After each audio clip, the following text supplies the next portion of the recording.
While outside washing Pinky, Robert overhears a conversation between Mrs. Peck and Aunt Carrie regarding the widow Bascom. Aunt Carrie is upset because of rumors going around the town that the widow Bascom has slept with her hired hand, Ira Long.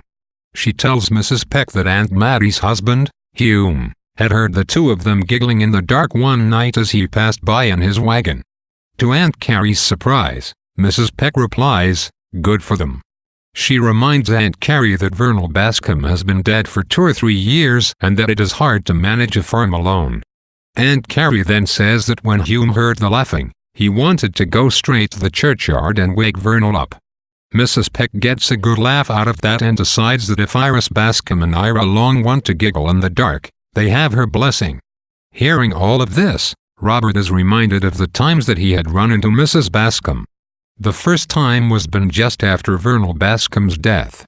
He and Jacob Henry had been running through Mrs. Bascom's strawberry patch when all of a sudden she ran out of the house and hit them with her broom. Robert still has the scar to prove it. Robert's second run-in with Mrs. Bascom was just 2 days ago. Robert had been working by her house, on the road this time, and she came out of the house and greeted him.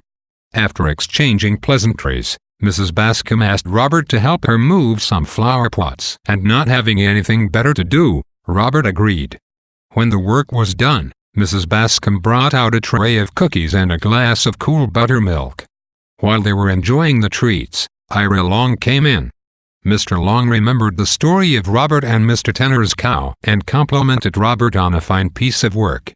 Robert then told them that the cows were named Bib and Bob, with the Bob being after him, and that they were such fine cows that Mr. Tanner was going to bring them to the Rutland Fair. Mrs. Bascom and Mr. Long had been very impressed by this, and then Ira had asked if Robert had ever been to the fair. Robert responded that he had not, but that he was raising a pig and wanted to bring Pinky. Shortly afterward Robert went home and thought no further of it. Robert's revelry is broken when his father comes over and gives him a surprise. He tells Robert that the Tanners have asked if they could take Robert to the Rutland Fair with them to work their cows in the ring at the show.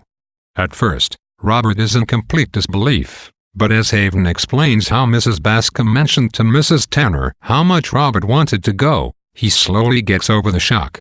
Haven tells the boy that there is a lot of work to do before the show and that there will be no spending money, but Robert is so excited that he barely hears it. Robert runs into the house and tells his mother and Aunt Carrie the good news. Mama is happy, and Aunt Carrie is a little suspicious at first but later promises to give Robert 10 cents to spend at the fair on whatever he wanted. That night Robert sleeps in the corn crotch with Pinky and tells the pig all about great things they are going to do together in Rutland. Just before going to bed, he tells Pinky, having a big hired man like Ira around the house may be sinful. But I say the widow Bascom is some improved.